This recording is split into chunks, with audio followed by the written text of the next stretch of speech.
We're gonna take a look at my gun safe setup. The safe and my new addition to handle all of those accessories. Good old toolbox from Harbor Freight. Price was right. And somebody's got a lack of space and only got room for one gun safe. This was the perfect little setup to handle all of the accessories and everything else that I had that was scattered all over the place and not necessarily fit in the safe. So let's pop this open.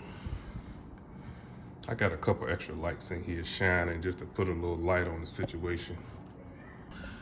So here's my hydrometer, keeping an eye on my humidity. There's my little machine that takes care of the humidity. My Bodyguard 2.0, and then that Hornady bag helps manage the humidity as well. And I got a light at the top to shine light on my buddies. I think I got a pretty fine collection if you ask me.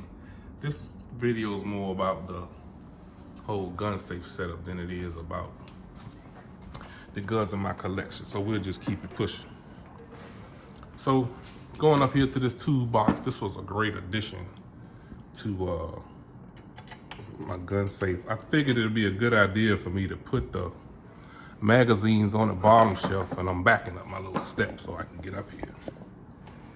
Put all my magazines on the bottom shelf so I can stand here and get to them. Of course, the Glock Perfection bags is filled with Glock magazines. I got mags for all of my handguns in here. And I just think that worked out great for me to just be able to grab them. I usually label my handgun mags so I know exactly which one is which. Or if I have an issue, I put a number on them so I'll know number one had an issue or number two had an issue. This is really just extra storage so far. I don't have enough stuff. I got more space than I got stuff at the moment. So until I figure out what I'm gonna do with these Cabela's boxes, I just stuck them in here for now, but that's a full drawer. This one cool thing about these toolboxes, they are deep enough in the drawers to handle a full upper or full lower, because it's a 27-inch wide toolbox. And I have some stocks from a couple of our shotguns that I modified.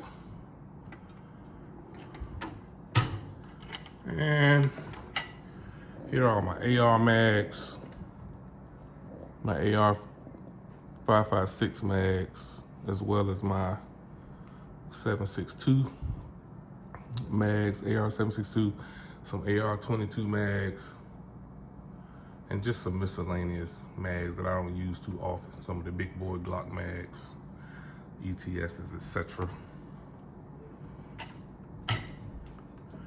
So in this drawer, this is my tool drawer. I got my tool box. This has my Glock tool to take off the front sight, and just some other miscellaneous tools. My punch set, Allen wrench box, and just miscellaneous tools. In this drawer is my holster drawer. So this is just an assortment of holsters and some socks in the back, one of my straps, just room for pretty much everything that I own. Another miscellaneous box. Can't go, always gotta have some JB Weld handy. Couple of my P365 frames and some blue Loctite. These are AR trigger assemblies where I bought the Rise Armament drop-in triggers, so I hold on to those. And then up top, these ammo ink boxes I found at one of my local gun shops. These jokers are the perfect size to put all type of knickknacks and such in. I got my USCA safety kit in here, my Bushnell binoculars. That's a generic red dot that I haven't decided what to do with. And then I have one of my AR uppers in here and my MCK. Everybody all set up and ready to go. The MCK is a Glock Gen 4, Gen 3 MCK. And it's just a sweet little setup, bro. That little light is bright as ever if I need to turn the light on inside the box. So definitely one of the coolest things about this particular toolbox, and it's a 27 inch, I didn't mention it already, is that it has a locking mechanism that once you pull the key out, I'm assuming it's like most of these toolboxes, it locks all of the drawers and makes it secure. So having a very good toolbox to keep all of your accessories in, this was just a great idea, if I may say so myself.